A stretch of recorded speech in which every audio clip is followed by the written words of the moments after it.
اسراء د نبی علیہ الصلوۃ والسلام د مکې نه والا تر بیت المقدس پورې او معراج د بیت المقدس نه والا د سدرۃ المنتهى پورې. فرق دا ځکه چې اسراء څه ته ویل کیږي او معراج څه ته ویل کیږي. اسراء اصل کې ویل کیږي د شپې بوتللو ته، چې د شپې بوتو، او معراج ویل کیږي په بره ختلو ته، چې په بره وخېجو. اسراء د نبی علیہ الصلوۃ والسلام د مکې نه والا تر بیت المقدس پورې و،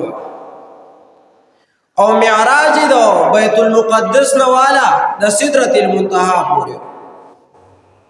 تاو پیژنتو چې اسراء څه ته ویو، معراج څه ته.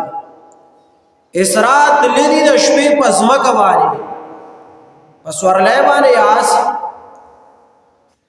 لیکن د شپې تللو ته اسراء ویل کیږي، چې هغه نبی علیه الصلوۃ والسلام د شپې تللی و د مکې نه در بیت المقدس پورې. معراج ته وپېژنتو، معراج دې ته ویل کیږي په بره ختلو باندې، بره ختلو ته.